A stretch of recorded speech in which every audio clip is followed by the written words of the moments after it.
আমার এই ছোট্ট সঞ্জীবনী চ্যানেলে তোমাদের সকলকে স্বাগত। আশা করি তোমরা সকলেই ভালো আছো। আবারও এক নতুন ভিডিও নিয়ে তোমাদের সামনে চলে আসলাম। দেখতেই পাচ্ছ এই মুহূর্তে আমি এখন শ্রী শ্রী মহিষমর্দিনী মাতার মন্দিরের সামনেই দাঁড়িয়ে আছি। তোমাদের সবটুকু দেখাবো, সবটুকু শোনাবো। তার আগে যারা আমার এই ইউটিউব চ্যানেলে এখন পর্যন্ত সাবস্ক্রাইব করেছো তাদের অশেষ ধন্যবাদ।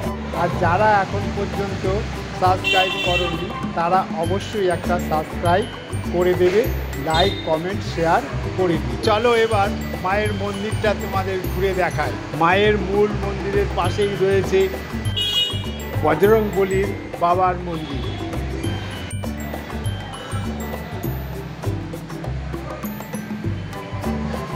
আর ঠিক মূল মন্দিরের সামনেই তিনটে মন্দির রয়েছে, যেটা রয়েছে শ্রী শ্রী কল্যাণেশ্বরের মন্দির, আরেকটা সিদ্ধিদাতার মন্দির, আর একটা বাবা মঙ্গলেশ্বরের মন্দির। তার পাশেই আছে দুর্গা মন্দির, যে এই মন্দিরে প্রতি বছর ওইখানে দুর্গা পুজো হয়। সবার বাঁদিকে রাধাকৃষ্ণের মন্দির রয়েছে। এইবারে আসি শ্রী শ্রী মহিষমর্দিনী মাতার মন্দিরে। প্রতি বছরের মতো মহাষষ্ঠী থেকে, জামাই ষষ্ঠী থেকে এই পুজো শুরু হয়। ষষ্ঠী, সপ্তমী, অষ্টমী, নবমী, দশমী, এই 5 দিন এখানে খুব জাঁকজমক করে পুজো হয়। এই জাঁকজমক পুজোতে বহু দূর দূরান্ত থেকে লোক আসে এই মন্দিরে। এই 5 দিন খুব মেলা হয়, বহু লোক এই মেলায় সমাগম হয় এবং বহু দূর দূরান্ত থেকে লোক আসে। মন্দিরে পুজো দেওয়ারও ব্যবস্থা রয়েছে, বহু দূর থেকে লোক আসে এখানে পুজো দেওয়ার জন্য। এই পুজো বহু আদিকাল থেকে হয়ে আসছে।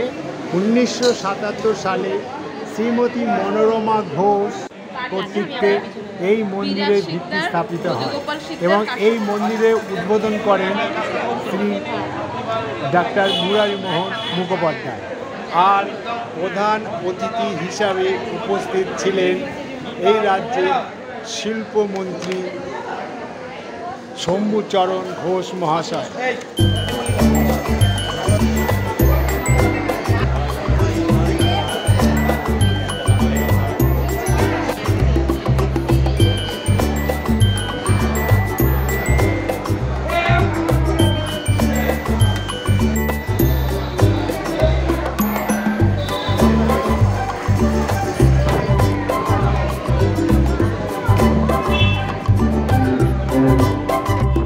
এখানে সব ভক্তরা পুজোর ডালি নিয়ে পুজো দিতে পারেন এবং ব্রাহ্মণও এখানে রয়েছে, তাদেরকে দিলে ব্রাহ্মণ পুজো করিয়ে দেয় এবং সমস্ত জায়গা থেকে লোক এসে এখানে পুজো দিয়ে যায়।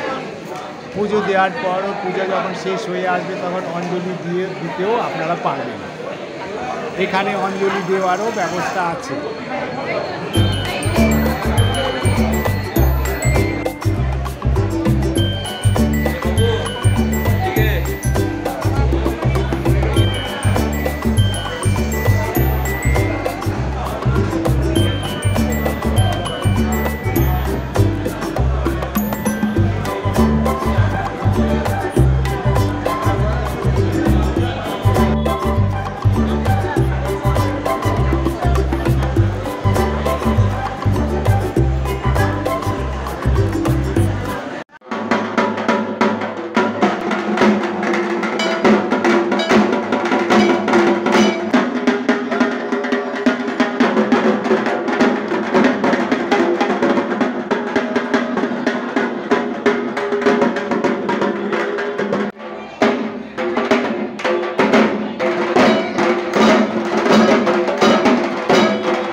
চলো এবার তোমাদের মেলাটা ঘুরে দেখাই।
খেলা সেগুলো কত করে খেলাগুলো?